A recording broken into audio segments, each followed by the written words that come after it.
हे friends, इस video में हम डिस्कस करेंगे कि कॉस्ट ऑफ रिडीमेबल डेट कैसे कैलकुलेट करते हैं। लास्ट वीडियो में हमने क्या देखा था, कॉस्ट ऑफ इररिडीमेबल डेट। इस वीडियो में हम देखेंगे कॉस्ट ऑफ रिडीमेबल डेट की कैलकुलेशन करना। आई थिंक सो अब आपको ये डिफरेंस बिल्कुल क्लियर है कि रिडीमेबल और इररिडीमेबल में क्या डिफरेंस होता है। फिर से एक बार बता रही हूँ, रिडीमेबल डिबेंचर्स, रिडीमेबल डेट क्या होते हैं, जिनकी रिडम्पशन एक स्पेसिफिक डेट पर होती है वो होते हैं रिडीमेबल डेट, और जिनकी रिडम्पशन के लिए कोई भी स्पेसिफिक डेट मेंशन नहीं होती in the certificate of debentures, तो वो हमारे पास कौन सी होती है, इररिडीमेबल डेट। दोनों की कैलकुलेशन के लिए डिफरेंट फॉर्मूलाज होते हैं। हमने इररिडीमेबल डेट के लिए जो हमने कॉस्ट कैलकुलेट करनी थी उसके लिए हमने प्रीवियस वीडियो में देखा था, दो फॉर्मूलाज उसमें हमने डिस्कस किए थे, before tax and after tax. उसी तरह आज हम कॉस्ट ऑफ रिडीमेबल डेट देखेंगे, before tax and after tax. So redeemable debt means the debt which carry a redeemable debt means the debt which carry a specific date of redemption on the certificate. Formulas देखते हैं अब। तो हमारे पास, जैसा मैंने आपको कहा, बिफोर टैक्स और आफ्टर टैक्स दो हमें कंसिडर करने होते हैं। तो बिफोर टैक्स सबसे पहले आज हम देखते हैं बिफोर टैक्स का फॉर्मूला क्या है, cost of debt before tax is equal to, in the case of redeemable debentures के बारे में हम पढ़ रहे हैं। क्या फॉर्मूला है, I plus 1/n RV minus NP divide by half RV plus NP multiply by 100।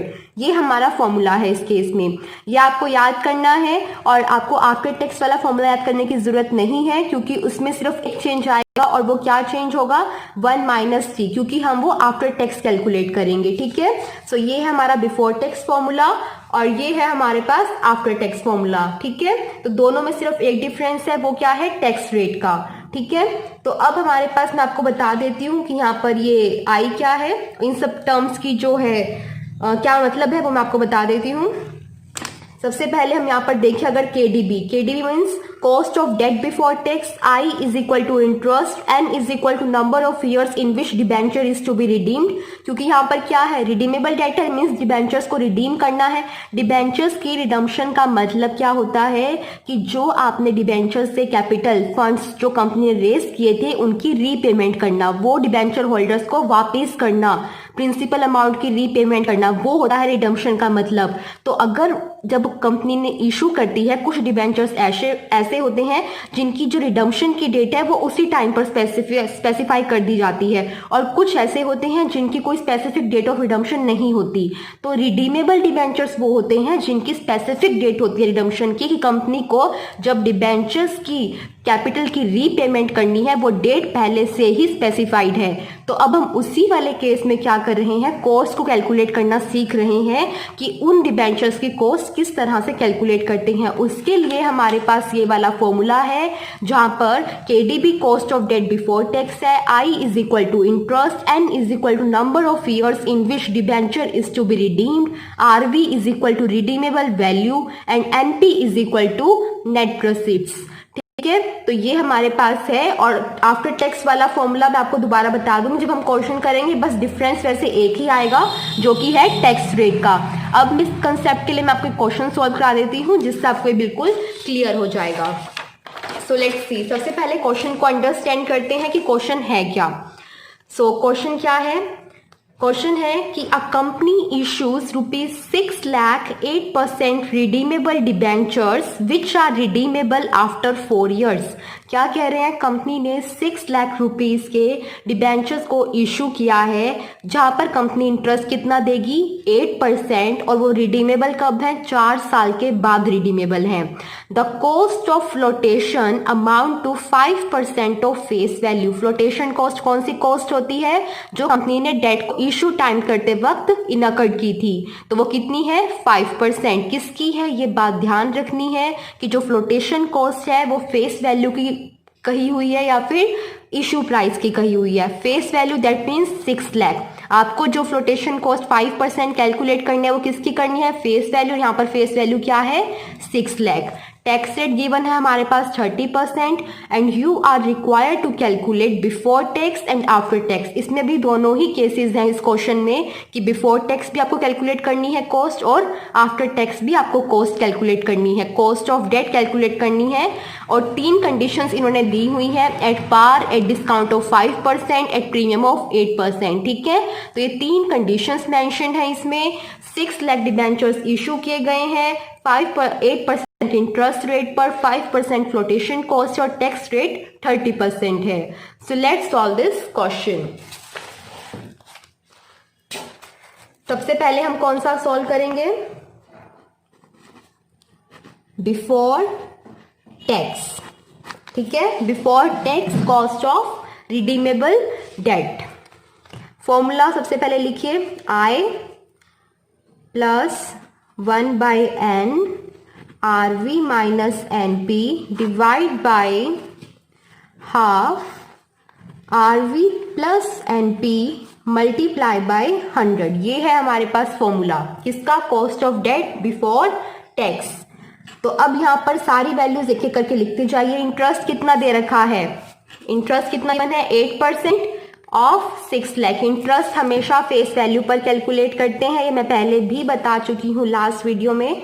8% of 6 lakh is equal to 48,000। Okay, next हमारे पास क्या पूछा हुआ है? एन डिबेंचर्स कितने टाइम पीरियड के बाद रिडीम होंगे? 4 इयर्स, रिडीमेबल आफ्टर 4 इयर्स। तो एन यहाँ पर क्या आ जाएगा हमारे पास? 4। उसके बाद है RV. RV means redeemable value. कितने वैल्यू आपने रिडीम करने, कितना देना है उन्हें? क्या कंपनी प्रीमियम पर रिडीम कर रही है? नहीं कर रही है ना। यहाँ पर लिखा है कि कंपनी ने रिडीम किया है, प्रीमियम नहीं लिखा है। अगर प्रीमियम मेंशन होता रिडीमेबल के लिए तो फिर वो ऐड कर देते 6 लाख में, बट अभी कंपनी ने ऐसा कुछ मेंशन नहीं किया है। That means company face value को ही रिडीम करेगी, जो कि कितनी है? 6 लाख। उसके बाद आनी है नेट प्रोसीड्स। नेट प्रोसीड्स मतलब कि कंपनी को एक्चुअल, जब कंपनी ने इशू किए थे डिबेंचर्स, कितना कंपनी को अमाउंट रिसीव हुआ, तो वो कैसे निकालते हैं? डिस्काउंट या प्रीमियम अगर है तो उसकी एडजस्टमेंट करने के बाद, और वो एडजस्टमेंट करने के बाद जितनी फ्लोटेशन कॉस्ट हुई है वो माइनस करने के बाद। तो सबसे पहले तो हमने फेस वैल्यू लेनी है। फेस वैल्यू है हमारे पास 6 लाख। इसमें से अभी हम फर्स्ट कंडीशन सॉल्व कर रहे हैं एट पार। तो एट पार में तो कोई डिस्काउंट या प्रीमियम की एडजस्टमेंट है नहीं, तो हमें क्या करना है? सीधा सा फ्लोटेशन कॉस्ट माइनस कर देनी है। फ्लोटेशन कॉस्ट कितनी है हमारे पास? फ्लोटेशन कॉस्ट है 5% of face value. That means 5% of face value कितनी है? 6 लाख। तो कितनी आ जाएगी ये बताइए? 30,000। तो बस 6 लाख में से हमने 30,000 को माइनस कर देना है और ये कितना आ जाएगा? 5,70,000। तो ये आ गई हमारे पास नेट प्रोसीड्स। अब हमने सब कुछ कैलकुलेट कर लिया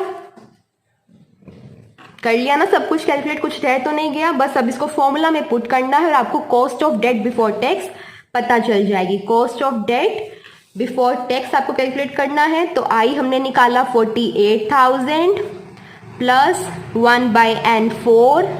आरवी कितनी निकाली? 6 लाख। इसमें से माइनस क्या करना है? नेट प्रोसीड्स, जो कि कितनी है? 5,70,000। डिवाइड किससे करना है? हाफ। आरवी 6 लाख और नेट प्रोसीड्स 5,70,000 और ब्रैकेट क्लोज मल्टीप्लाई बाय 100। इसको सॉल्व करो और आपके पास आंसर आ जाएगा। करो सॉल्व, कितना आएगा? मैं भी करती हूँ।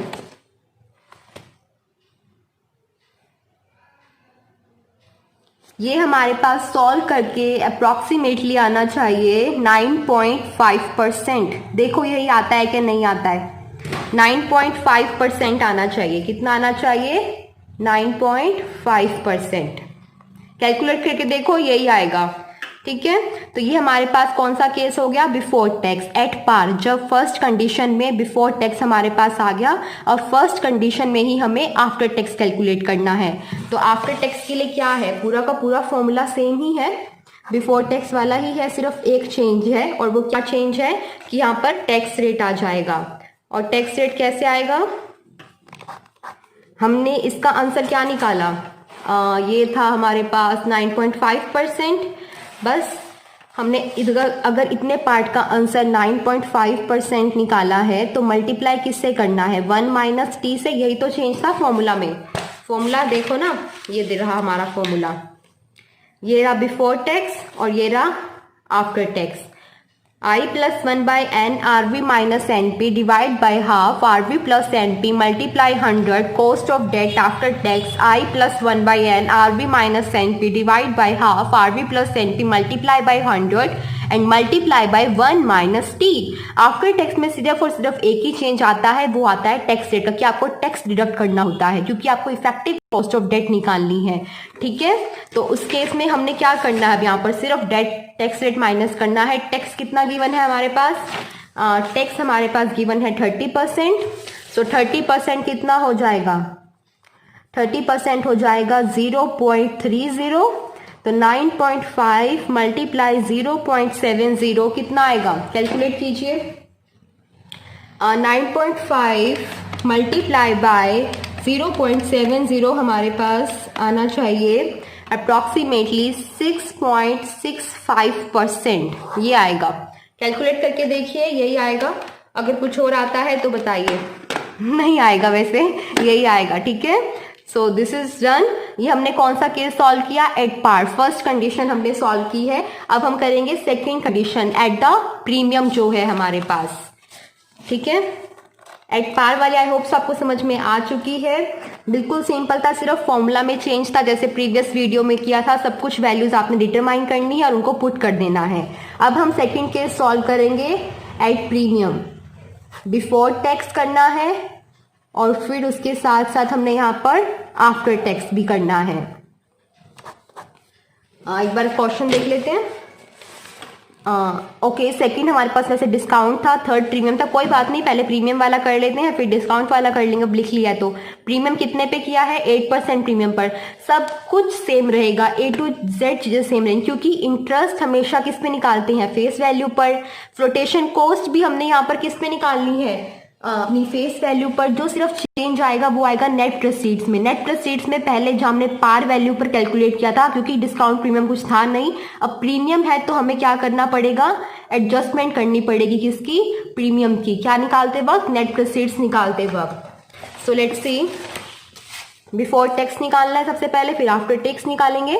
एट प्रीमियम है तो आई तो सेम ही रहेगा, उतना ही है। फेस वैल्यू पर 8% 6 लाख का 48,000 ही रहेगा, उसमें कोई चेंज नहीं आएगा, क्योंकि वो फेस वैल्यू का ही कैलकुलेट करना था। रिडीमेबल वैल्यू भी उतनी ही है, 6 लाख ही है, सेम रहेगी। नेट प्रोसीड्स एन भी उतना ही रहेगा, एन भी हमारे पास 4 ईयर्स ही है, सिर्फ चेंज आएगा नेट प्रोसीड्स में। हमारे पास फेस वैल्यू थी 6 लाख। अब 6 लाख में सबसे पहले आपको प्रीमियम की एडजस्टमेंट करनी होगी। प्रीमियम कितना गिवन है, प्रीमियम हमारे पास गिवन है 8%। तो 8% अगर प्रीमियम गिवन है तो क्या करेंगे, 8% प्रीमियम निकालेंगे। इसका कितना आएगा, 48,000, यही आएगा, कुछ और आएगा, बताइए, कैलकुलेट कीजिए। 48,000 हमारे पास प्रीमियम आएगा। अब हमने इसको क्या करना है, 48,000 प्रीमियम को ऐड करना है। कितना बन जाएगा, 6,48,000। और इसमें से क्या माइनस करना है, फ्लोटेशन कॉस्ट। फ्लोटेशन कॉस्ट कितनी है आपके पास, फ्लोटेशन कॉस्ट इन्होंने दी हुई है, कितनी दी हुई है, 5% of face value. 5% of face value, face value कितनी है, 6 लाख। अगर यहाँ बोला होता इशू प्राइस तो आप ये लेते, यहाँ पर बोला है फेस वैल्यू, 6 लाख लोगे। 5% ऑफ 6 लाख कितना आ जाएगा, 30,000। इसको इसमें से माइनस कर दो, 6,18,000 आपके पास क्या आ गई, नेट प्रोसीड्स। इतना सिंपल था। सबसे पहले अगर आपके पास प्रीमियम या डिस्काउंट है तो फेस वैल्यू में उसकी एडजस्टमेंट करने के बाद, फ्लोटेशन कॉस्ट अगर मेंशन है वो माइनस करने के बाद जो आपके पास आता है वो क्या हो जाता है, नेट प्रोसीड्स। अब सब कुछ आपके पास ये तीनों वैल्यू सेम थी और ये हमने निकाल ली है, क्या कहते हैं, 6,18,000। इसको फॉर्मूला में अप्लाई करना है और आपके पास cost of debt before tax in the condition of premium आ जाएगी। तो बस अब आपको फॉर्मूला में अप्लाई करना है और आपके पास आ जाएगी। सबसे पहले फॉर्मूला क्या था, I plus 1 by n RV minus NP divide by half RV plus NP multiply by 100। यहाँ माइनस है, यहाँ प्लस है। आई कितना है आपके पास, sorry 48,000 plus 1/4, redeemable value same है 6 लाख माइनस एनपी कितना आया 6,18,000 डिवाइड बाय हाफ, आरवी कितना है 6 लाख प्लस 6,18,000 और उसमें क्या कर दोगे मल्टीप्लाई बाय 100। ठीक है, बस इसको सॉल्व कीजिए और आपके पास आंसर आ जाएगा। 6 लाख में से 6,18,000 को माइनस करोगे तो यहाँ पर आंसर वैसे माइनस में यहाँ पर क्या आएगा, आपको सॉल्व करके दिखा देती हूँ। तो ये होगा हमारे पास 48,000 प्लस 1/4, ये वैल्यू कितनी आ जाएगी -8,000, सॉरी -18,000। ठीक है, 6,18,000 में से 6 लाख माइनस करोगे कितना आएगा माइनस के 18,000 डिवाइड बाय हाफ, 6 लाख में 6,18,000 ऐड करने हैं तो कितना बन जाएगा 12,18,000 मल्टीप्लाई बाय, यहाँ पर स्पेस का कमी हो गई और मुझे लग रहा है कि आपको दिख भी नहीं रहा है शायद, कोई बात नहीं, मैं इसको ऊपर करके दिखाती हूँ आप लोगों को। ये इतना क्लियर हुआ, 48,000 प्लस 1/4, 6 लाख में से 6,18,000 माइनस किया, माइनस के 18,000, नीचे half multiply by 6 lakh plus 18,000 कितना हो जाएगा 12,18,000 मल्टीप्लाई बाय 100। तो बस 4 को 18,000 से डिवाइड करोगे, हमारे पास ये अप्रोक्सीमेटली कितना आना चाहिए, आई थिंक 4,500, हाँ 4,500। तो 48,000 में से 4,500 आपको माइनस करना है और नीचे कैलकुलेशन करने, आपके पास आंसर आ जाएगा। आंसर जो आना चाहिए वो आना चाहिए 7.14%। ठीक है गाइस, कितना आएगा 7.14%। इसको सॉल्व करोगे आ जाएगा, बहुत इजी कैलकुलेशन है, कुछ इसमें डिफिकल्ट नहीं है और आप सबको तो कैलकुलेटर अलाउड होता है तो it's not any kind of difficult thing. So आपको ये हो जाएगा। बस अब आफ्टर टैक्स करना है। अगर हमें पता चल गया है कि हमारे पास 7.14% बिफोर टैक्स आया है तो क्या करना है, बस उसमें से टैक्स को डिडक्ट करना है। टैक्स रेट सेम रहे हमारे पास, कितनी टैक्स रेट गिवन है क्वेश्चन में 30%, बस उसको माइनस करना है 0.30 को 7.14 मल्टीप्लाई बाय 0.70 करो कैलकुलेट कितना आएगा। ये हमारे पास आना चाहिए अप्रोक्सीमेटली आएगा ये 4.9%। ठीक है, तो 7.14% हमारे पास आया बिफोर टैक्स और 4.9% आया आफ्टर टैक्स। तो इस तरह से ये हो गया हमारे पास प्रीमियम वाला। इसमें सिर्फ एक चेंज आया, वो क्या कि 6 लाख में सीधा फ्लोटेशन कॉस्ट नहीं माइनस की, पहले प्रीमियम की एडजस्टमेंट की है। और इसी तरह डिस्काउंट वाले केस में क्या करेंगे, 6 लाख में जहां पे हमने प्रीमियम की एडजस्टमेंट किया वहां किसकी एडजस्टमेंट करनी होगी, डिस्काउंट की। 6 लाख में से डिस्काउंट माइनस करोगे, जो आएगा उसमें से फिर फ्लोटेशन कॉस्ट को माइनस करोगे तो वो आपकी एनपी हो जाएगी। बाकी सब कुछ सेम रहेगा। फिर भी मैं सॉल्व करके आपको दिखा रही हूँ, लेट्स सी। अब हमारे पास थर्ड केस कौन सा है, डिस्काउंट वाला। डिस्काउंट वाले में भी पहले बिफोर टैक्स अगर आंसर आपके पास आ जाता है तो आफ्टर टैक्स तो 2 मिनट का काम होता है सोल्व करना, क्योंकि उसमें से सिर्फ आपको क्या करना है, टैक्स की तो एडजस्टमेंट करनी है और तो कुछ भी नहीं करना। तो बिफोर टैक्स में डिस्काउंट वाले केस में सब कुछ सेम रहेगा, मैं पहले ही बता चुकी हूँ, आई एन और आपकी फ्लोटेशन कॉस्ट वगैरह सब सेम रहेगा ना। सिर्फ चेंज क्या होगा, फ्लोटेशन कॉस्ट आपकी हर बार चेंज होती अगर वो इशू प्राइस पर होती, बट अब इस बार क्या है, वो फेस वैल्यू पर है। क्वेश्चन में क्या गिवन है, ये बात ध्यान रखनी है गाइस। इसमें बहुत लोग कंफ्यूज हो जाते हैं कि ये जो फ्लोटेशन कॉस्ट है अगर ये फेस वैल्यू है, फेस वैल्यू तो चेंज नहीं होगी ना, फेस वैल्यू तो उतनी ही रहेगी। अगर ये फ्लोटेशन कॉस्ट फेस वैल्यू पर है तो ये आपकी तीनों कंडीशंस में, at par, at premium, at discount, तीनों क्वेश्चंस में सेम रहेगी। बट अगर यहाँ पर फेस वैल्यू की जगह इशू प्राइस होता तो फिर ये इन तीनों केस में अलग अलग होती, क्योंकि तीनों केस में जो इशू प्राइस होता वो अलग होता। ठीक है, आई होप सो आप ये चीज समझ रहे हो। ठीक है, चलो सॉल्व करते हैं। डिस्काउंट वाले केस में तो सीधा मैं नेट प्रोसीड्स निकालना बता रही हूँ आपको, क्योंकि बाकी सब चीजें सेम है। तो इसमें आपके पास फेस वैल्यू कितनी है 6 लाख, इसमें से सीधा आपको सबसे पहले डिस्काउंट लेस करना है। डिस्काउंट कितना आएगा, डिस्काउंट गिवन है आपके पास क्वेश्चन में 5%। 5% ऑफ फेस 5% ऑफ डिस्काउंट तो फेस वैल्यू का ही निकालोगे ऑब्वियसली। 6 लाख पे 5% 30,000 डिस्काउंट कितना है 5%। डिस्काउंट, इंटरेस्ट, ये सब हमेशा फेस वैल्यू पर कैलकुलेट करते हैं, ठीक है। तो कितना आ गया 5,70,000। इसमें से आपको क्या माइनस करना है, अब डिस्काउंट माइनस करने के बाद आपको माइनस करनी है इसमें से फ्लोटेशन कॉस्ट। फ्लोटेशन कॉस्ट आपके पास गाइस सेम रहेगी, जो कि कितनी गिवन है 5% ही निकालनी है फेस वैल्यू की। तो 5% ऑफ 6 लाख कितना है 30,000, ये तो सेम ही है। 5% ऑफ 6 लाख कितना है 30,000। 5,70,000 माइनस 30 कितना हो जाएगा 5,40,000। ये आ गई आपकी net proceeds. I hope so कि आप इसे समझ रहे हो और कोई डिफिकल्टी नहीं आ रही है समझने में। So let's solve this. अब बस फॉर्मूला में अप्लाई करना है। Cost of debt before tax, सबसे पहले फॉर्मूला में क्या आता है I + 1/n RV minus NP divide by half RV + NP multiply by 100। आई क्या है हमारे पास, जो लास्ट उसमें था वही आएगा। आई कितना था हमारे पास, इंटरेस्ट 8% ऑफ 6 लाख, जो कि कितना है 48,000 प्लस 1/n। n क्या है, कितने टाइम के बाद हमारे डिबेंचर्स रिडीम होंगे, 4 साल के बाद होंगे। रिडीमेबल वैल्यू हमारी 6 लाख ही है, क्योंकि हमने 6 लाख लिया था। अब रिडीम हम ना प्रीमियम पे कर रहे हैं, तो 6 लाख के 6 लाख हमारे पास हमें रिडीम करने हैं। अब नेट प्रोसीड्स हमने ऊपर कैलकुलेट की है, कितनी है 5,40,000 डिवाइड बाई हाफ RV वही 6 लाख, ये जो दोनों सेम वैल्यू दोनों नीचे आएंगी, प्लस 5,40,000 मल्टीप्लाई बाई 100। बस इसको सॉल्व कीजिए, आपके पास आंसर आ जाएगा। बताइए सॉल्व करके कितना आएगा। ये आना चाहिए आप लोगों के पास 11%। इट इज 11%, ठीक है। आएगा, सॉल्व कर देखिएगा, यही आएगा, ठीक है। तो ये आ गया हमारे पास cost of debt before tax.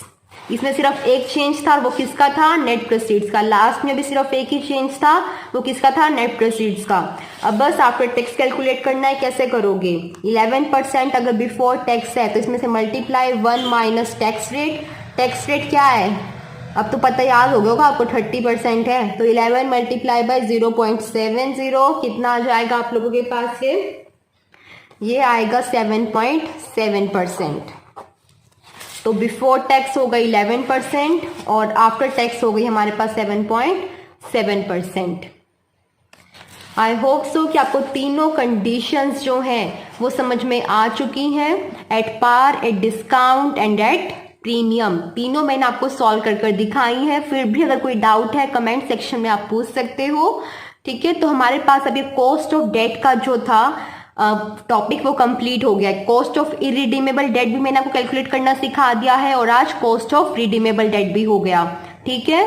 So this is all for the today. Hope you like the video and do share it with your friends and also subscribe to the channel. Thank you very much.